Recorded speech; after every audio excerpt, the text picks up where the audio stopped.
Buenas noches. Buenas noches. Bienvenido a Buscando a Sofía.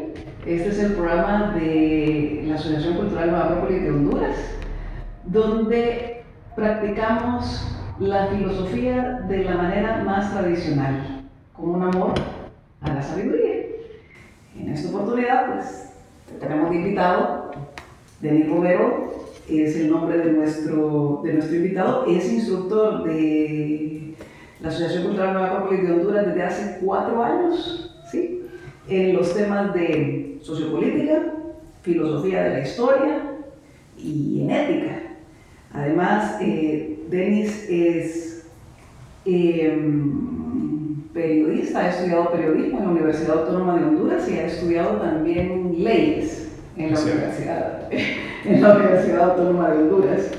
Yo creo que los temas, bueno, entre tu carrera de periodismo, entre tu carrera de leyes, los temas, como digo, dentro de los cuales das cátedra acá dentro de la asociación, yo creo que todo eso ha despertado el interés en el tema que vamos a ver el día de hoy, que es un tema que me consta que has estudiado, que has dado varias conferencias, que has dado varias charlas, que es Mahatma Gandhi, este gran personaje de la India que en verdad revolucionó el siglo XX, ¿verdad? Y que pues yo creo que es uno de los personajes que más nos enseña a lo largo de la historia acerca de cómo podemos defender nuestras ideas con unos fines sumamente nobles. Exactamente. Vamos a hablar acerca de Gandhi y vamos a hablar acerca de la revolución pacífica más grande de la historia. Fue precisamente la que lideró Gandhi y a mí me gusta empezar siempre que doy una conferencia acerca de Gandhi o hablo acerca de Gandhi citando las palabras de Albert Einstein. Einstein decía que las generaciones del futuro no creerán posible que un hombre como este, refiriéndose a Gandhi, pisó la tierra en carne y hueso. Esto era porque Gandhi, en el siglo más oscuro de la humanidad, o sea, estamos hablando cuando entre la Primera y la Segunda Guerra Mundial, donde los seres humanos desarrollamos armas terribles, donde la guerra pasó a ser algo muy impersonal. Se desarrollaron armas biológicas, armas químicas, bombas nucleares. Pues Gandhi estableció un paradigma ético, Gandhi estableció un referente ético de cómo se podía liderar una revolución de manera pacífica. Yo creo que acabas de mencionar dos palabras que ahora no se suelen unir mucho, que son ética y política. Yo creo que es una de las quejas que tenemos, no nada más en nuestro país, no nada más en Honduras, sino que con nuestros amigos, compañeros que hablamos de otros países, pues creo que la queja es a nivel mundial, ¿verdad? Estas palabras que deberían de estar tan unidas, pues parece ser que no. Y sin embargo, con Gandhi tenemos un ejemplo de que se puede. Se pueden unir. De hecho, es muy interesante porque Gandhi no solo va a unir pues un paradigma ético o sea, no solo va a ser un símbolo ético, sino también va a rescatar espiritualidad de su pueblo, la espiritualidad de la India, que es muy profunda, y eso va a ser una herramienta, va a ser una fuerza que Gandhi va a poder manejar para poder liberar a un país que en ese tiempo habrá tenido aproximadamente 400 millones de personas, del imperio más grande de la tierra en ese momento. Se decía que en ese momento pues el imperio británico era un imperio donde el sol nunca se ponía. ¿Por qué? Porque tenía tantos países abajo de su dominio que en alguno de estos países pues siempre había sol. Y eso es muy interesante. También se decía que 1 de cada 4 personas en ese momento pertenecían al imperio británico. Mira, qué coincidencia que ahora muere la reina. En el momento que estamos grabando y hablando del Imperio Británico y alguien que puso a temblar el Imperio Británico. Bueno, en ese momento no estaba la reina Isabel. Yo creo que los que hemos nacido, pues, digamos a mediados todavía del siglo pasado, es que no hemos conocido otra reina más que esa reina, pero hubo otros reyes Y hubo otra reina antes que ella. Y otros primeros ministros. Y otros primeros ministros. Bueno, pero regresando a nuestro personaje, valga aquí el pequeño paréntesis, pues el Imperio Británico era enorme en la época de Gandhi. Sí, claro, ahora pues, ha venido mucho a menos, a finales del siglo XX y pues en el siglo XXI, a pesar de que todavía Inglaterra, Gran Bretaña en general sigue siendo fuerte, nunca es lo que en el siglo XX fue, era la gran potencia. De hecho, una de las cosas por las cuales Gran Bretaña deja de ser tan fuerte es precisamente porque pierde la India. Ya lo decía Winston Churchill. O sea, si perdemos la India, pues vamos a pasar de ser un gran país, un gran imperio, porque era un imperio en ese momento, a ser, la verdad, un país un poco insignificante y pues no han sido insignificantes por toda la historia que conllevan, pero de verdad que perder a la India fue un golpe fatal y es interesante leer esas palabras ahora, porque uno dice Inglaterra, Gran Bretaña no se iba a ir de la India de manera pacífica, no se iba a ir por las buenas. Entonces, ¿qué ha pasado? ¿Cómo lo logró Gandhi? ¿Cómo lo logró Gandhi? Ahora creo que si cualquiera de nosotros se pone a pensar en eso, o sea, cómo conseguir la libertad de un gran imperio, o sea, como un país, yo sé, la India siempre ha sido grande, pero en ese momento podría verse como un país subdesarrollado, como un país pobre, como un país con gente ignorante, entre comillas, así se veía la India. ¿Cómo logran quitarse a la gran potencia de la época?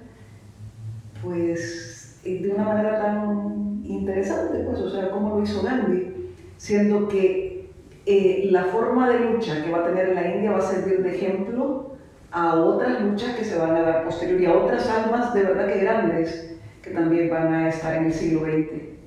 Estamos de acuerdo. Si empezamos sobre la materia, si empezamos a hablar de cómo lideró esta revolución tan pacífica, hay que empezar hablando un poco de los antecedentes que hicieron que Gandhi fuese Gandhi.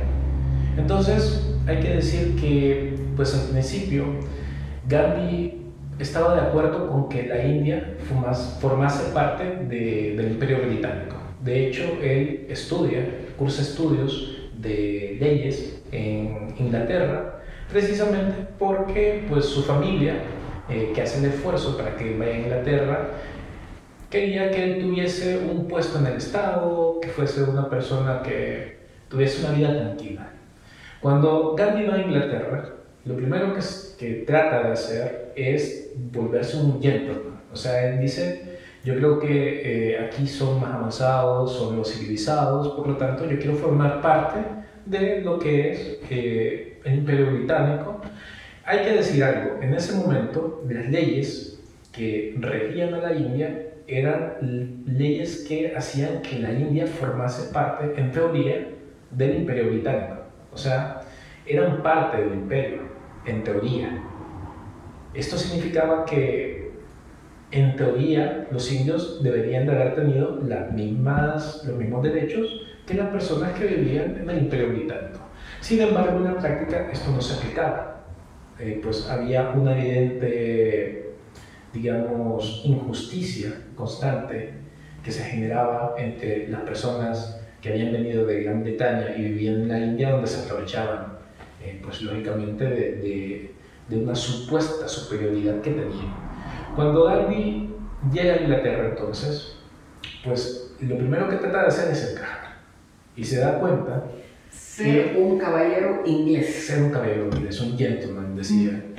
Se da cuenta que para empezar eso de ser un caballero inglés no le va muy bien, porque pues ni puede tocar el violín, ni puede bailar, ni puede mantener una conversación fluida con la mayoría de las personas, ni puede dar un discurso en público.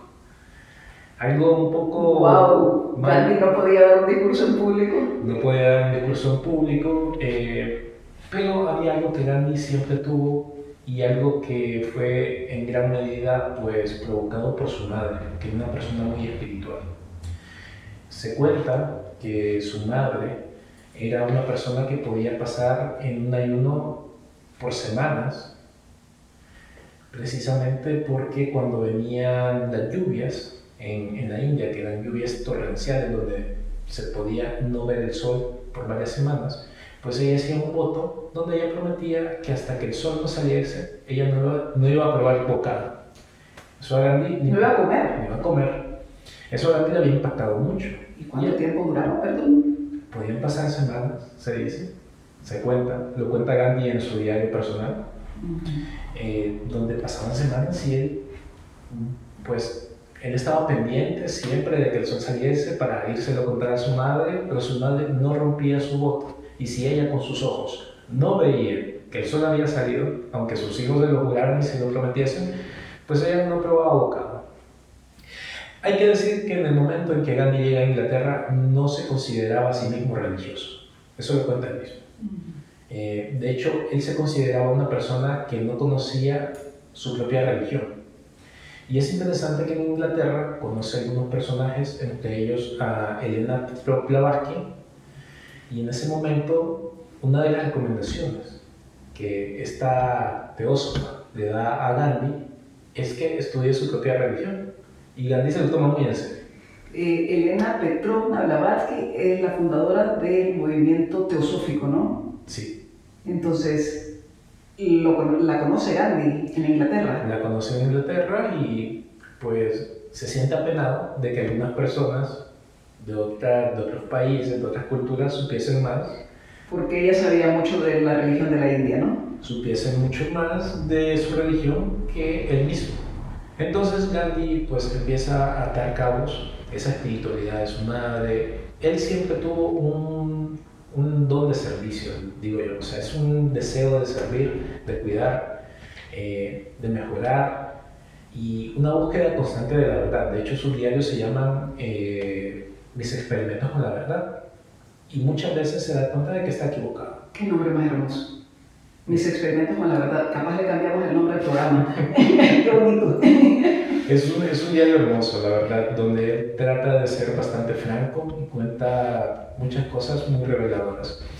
Si sumamos entonces lo que le había enseñado su madre, lo que el experimento, el tratar de aprender también de su pueblo de manera más profunda, luego su paso político por Sudáfrica, donde él se convierte en un activista por los derechos de la India, porque en Sudáfrica lo que estaba pasando es que había mucha migración de la India, pero tenían muy pocos derechos. Él ya se había convertido en abogado, sin poder dar un discurso todavía en público, pero cuando llega a Sudáfrica, le pasa algo interesante.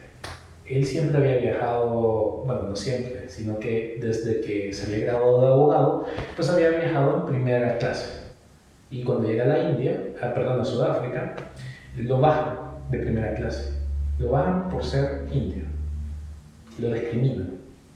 Sudáfrica era parte del Imperio Británico también. Sudáfrica era pues una colonia de holandeses. Ajá. En ese momento. Yeah. No era parte del Imperio Británico.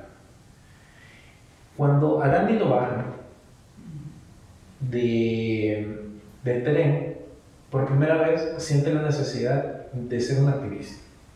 Se dice que él había conseguido pues algunos libros, entre ellos una obra de Henry D. Thoreau, que fue un teórico practicante.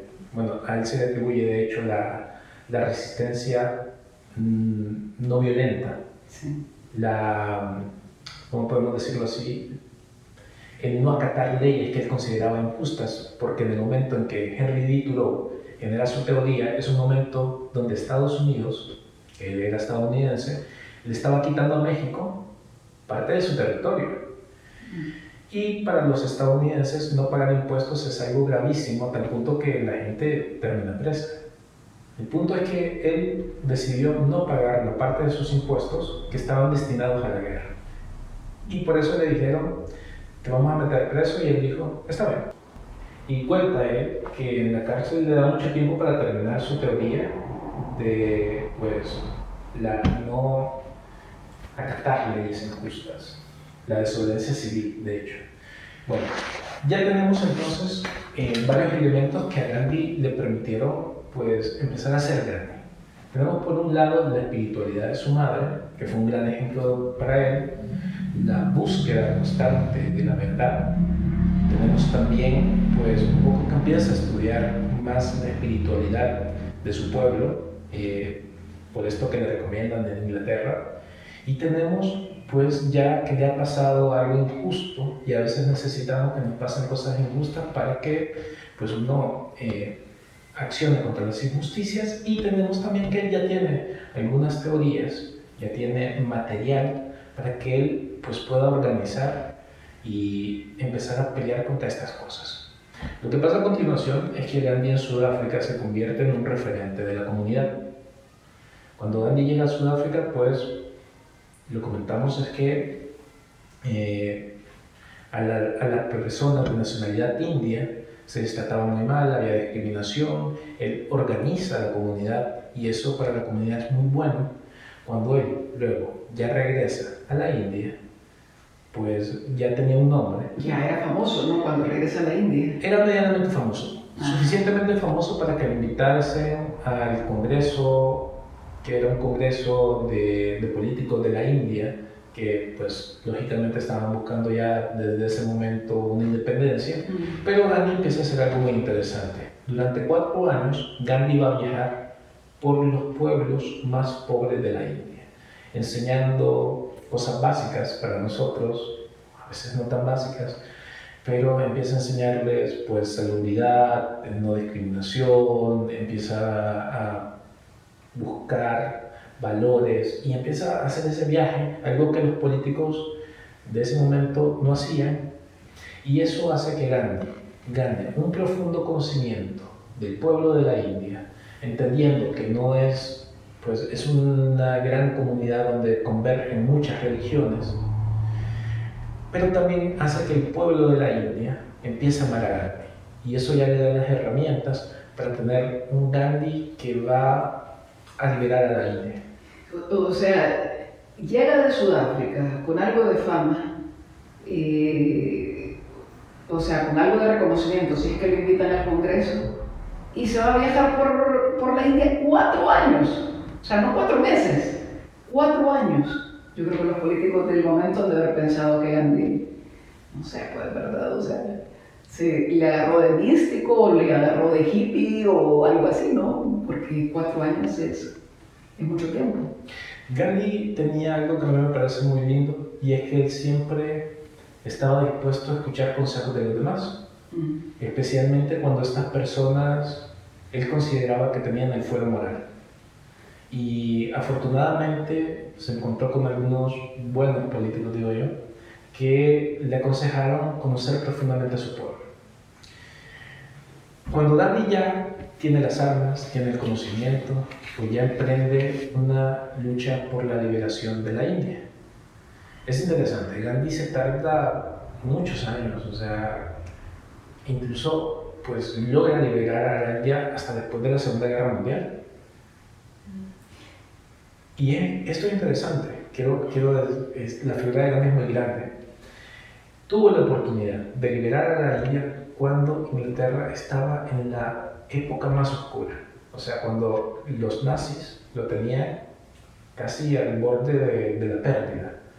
Pero él dijo, este no es el momento, vamos a esperar, vamos a reemprender la lucha de manera pacífica por la liberación de la India hasta después de la guerra.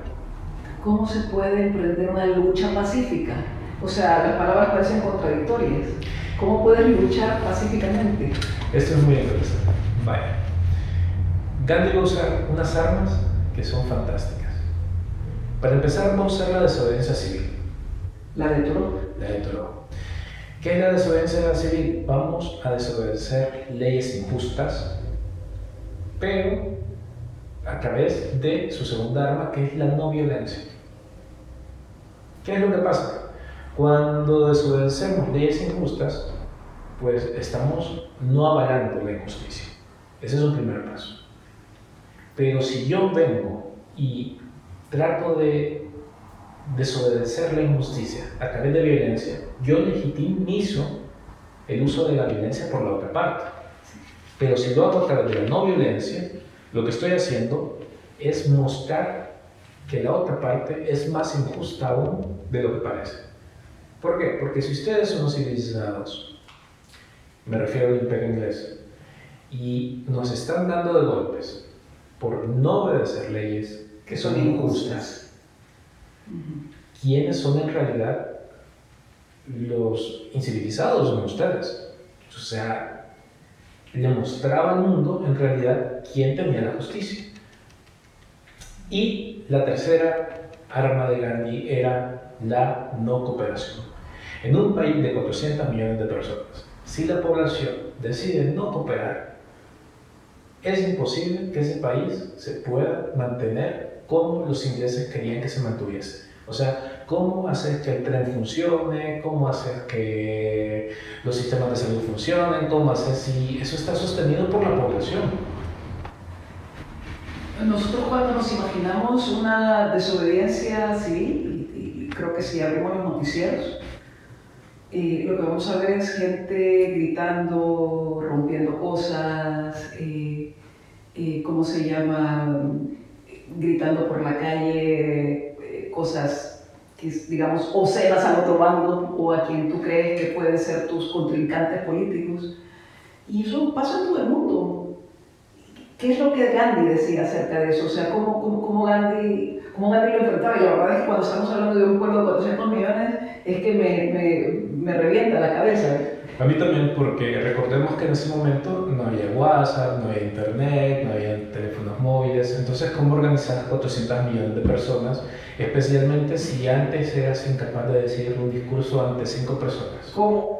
Bueno, Gandhi descubre también el poder del espíritu sobre la materia, estudiando la religión de su pueblo de manera profunda. De hecho, el Bhagavad Gita, que es un libro religioso pero también muy filosófico, está comentado por Gandhi. Y ahí creo que él encuentra también, pues ya tiene la capacidad política de organizar, que la aprendió en Sudáfrica, pero cuando conoce a su pueblo, conoce que una de las cosas que hace fuerte a su pueblo es que son profundamente espirituales. Entonces él dice, mi pueblo está acostumbrado a poner el espíritu sobre la materia, por más pobre, inculto, en el sentido de que no ha estudiado una persona, pues en la India era muy normal que el ayuno, la meditación, el buscar constantemente a Dios, posibilitara que las personas fuesen seres éticamente correctos muchas veces. En ese sentido, Gandhi va a proponer algunas acciones emblemáticas que van a movilizar a la India, y esto solo lo puede lograr a través del conocimiento de su pueblo. Puedo mencionar algunas, como por ejemplo la Marcha de la Sal. ¿Qué es la Marcha de la Sal? Es una marcha por muchos pueblos, por muchos kilómetros, que Gandhi va a hacer a pie, donde muchas personas de la India se van a ir sumando, y va a terminar en el mar, donde él va a agarrar un puñado de sal, que era monopolio de Inglaterra en ese momento, del Imperio Británico, y cuando él agarra eso, es un símbolo de que esto ya no es un monopolio, esto crece en el mar y por lo tanto todos en la India lo vamos a poder usar. Recordemos que en ese momento pues no había refrigeradores, la sal era importante. La sal era una manera también de mantener ciertos alimentos conservados. Entonces eso para los ingleses, para el Imperio Británico, perdón, fue algo que le tocó directamente a su economía. De hecho, se cuenta también que Gandhi era una persona muy astuta. O sea, la espiritualidad no quita lo astuto. La espiritualidad no quita lo astuto. Otra cosa que Gandhi va a hacer también es que va a atacar a la industria inglesa. ¿Qué es lo que pasaba? Hay un símbolo que está actualmente en la bandera de la India, que es la rueca. Es una ruedita y es muy interesante. Eso es una forma tradicional de fabricar ropa para la gente de la India, y es muy interesante porque en la India se estaba produciendo la materia prima que luego se enviaba a Inglaterra, que luego ellos pues modificaban y luego enviaban a la India y vendían, y así básicamente había una dependencia económica de material textil de la India hacia los británicos. Y Gandhi dice, esto no tiene sentido. Un poco lo que nos pasa con los tratados de libre comercio, ¿verdad? Entonces, en ese punto lo que dice Gandhi es, vamos a deshacernos de la ropa que viene del Imperio Británico y vamos a empezar a fabricar nuestra ropa con el rock. Y la gente lo empieza a hacer. Cuando habla de la espiritualidad del pueblo de la India, pues, o sea, me llama la atención el sobrenombre que le han puesto a Gandhi, Mahatma. Mahatma, de hecho, Tagore es quien le pone ese nombre. Tagore es el premio Nobel. Tagore es el primer premio Nobel de la India y era pues un poeta fantástico, era un poeta muy bueno y le pone el sobrenombre de Mahatma Alma Grande a Gandhi. Alma Grande. Pero dice que a él no le agradaba mucho el sobrenombre. A Gandhi, que por cierto también era un hombre pequeño, ¿no? Era un hombre pequeño, chiquito físicamente. En Sudáfrica le decían hermano. Al final, las personas que lo querían mucho y eran muy cercanas le decían abuelo. Pero pues se ha quedado Mahatma Alma Grande. Y creo que era un alma grande al final. De hecho, él muere y él soñaba, se dice que él lo contaba, morir con el nombre de Dios en su boca. Lo asesinan, porque cuando la India se divide una vez que Gandhi libera a la India, que los ingleses dicen tenemos que irnos porque se está armando una guerra civil, pero si nos vamos tenían miedo también de que la guerra civil se desatara, era una contradicción. Entonces, pues el primer ministro británico envía a un virrey para que resuelva la situación y él termina pactando con un dirigente político de la India y un dirigente político musulmán que deciden partir a la India, y Gandhi en todo momento les había dicho, eso es una locura porque tenemos una cantidad de población musulmana que vive en esa parte de la India y una población india que vive en esa parte que va a ser Pakistán, que es imposible vivir, se va a armar una guerra civil. Recordemos que él había pasado 4 años viajando y conocía al pueblo más que estos políticos. Cuando se van los ingleses, lo que pasa es que se arma una guerra civil terrible y la espiritualidad de Gandhi, eso que habíamos hablado de la madre, esa capacidad de ayuno, hace que Gandhi logre parar esa guerra civil a través de un ayuno. O sea, él dice, no voy a probar bocado hasta que dejen de pelear. ¿Y qué es lo que pasa? El pueblo lo quería. Fueras musulmán, fueras indio, fueras jainista, cristiano o cualquier otra religión que estuviese en la India, Gandhi era un referente para ellos. Y cuando Gandhi hacía huelga de hambre, las hacía de verdad. O sea, se ponía a punto de muerte. Gandhi no estaba mintiendo. Sí, de acuerdo. Y de hecho Gandhi desarrolla muy bien, pues, qué es una huelga de hambre. O sea, Gandhi dice, no cualquiera puede hacer una huelga de hambre. Para hacer una huelga de hambre, te tienen que querer. Si no te quieres, te vas a morir. Si no te quieres, te vas a morir. Y a Gandhi lo quería. Pues Gandhi logra parar esa huelga, o sea, esa guerra civil con una huelga de hambre. Pero estamos hablando aproximadamente de 1 millón de personas que han muerto en esa guerra civil, entre hermanos, entre personas que son de la misma nacionalidad, pero que por una cuestión de religión y quizás de políticos que no conocían a su pueblo, pues han terminado en un conflicto tan lamentable. Para Gandhi fue triste, ¿no? El hecho de que, o sea, la independencia no costó tanto. Exacto. Como la conformación de la India y la separación con Pakistán. De acuerdo, y de hecho la extrema radicalización hace que pues, Gandhi termine siendo asesinado por personas que le echaban la culpa de que se hubiese dividido la India de Pakistán, y muere con el nombre de Dios en sus labios. Por eso yo pienso que pues, fue la espiritualidad, conociendo a su pueblo, más todo lo que había pasado, más experiencias políticas, más su búsqueda constante de la verdad, más los ejemplos que había tenido en su vida, más las personas que se habían encontrado, lo que lograron hacer que este hombre fuese un personaje tan impresionante. Y lo que a mí me llena de no sé si decirlo de asombro, de paz, de esperanza, es ver que una persona no nace grande, sino que pues son incluso sus errores cuando realmente uno reflexiona acerca de ellos, más ir trabajando constantemente, más ir buscando la verdad, lo que pueden hacer que una persona pase de ser incapaz de dar un discurso en público a organizar a 400 millones de personas. La verdad es que es un ejemplo enorme.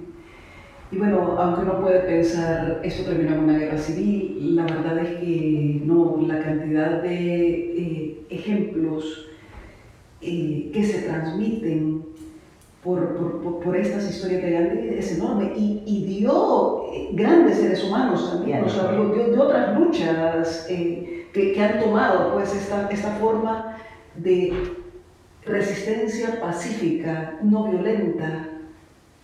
Bueno, tenemos a Nelson Mandela, tenemos a Martin Luther King. Grandes. Grandes. Y lo que pasa es que cuando uno lee a Gandhi es como dice Einstein, cada vez lo queremos menos, quizás porque cada vez las sociedades pues nos vamos haciendo más chicas éticamente y decimos, no, esto no pudo haber pasado. Pero ahí están los libros de historia, ahí están las películas, afortunadamente ya hay hasta filmaciones. Y sí pasó. Bueno, te quiero agradecer, Denis, porque de verdad que he aprendido ahora muchas cosas acerca de Gandhi y he reflexionado. Y la verdad es que una de las reflexiones es la última que acabas de decir, no podemos olvidar la historia. Tanto la mala como la buena. Y ahora estamos hablando de una buena historia.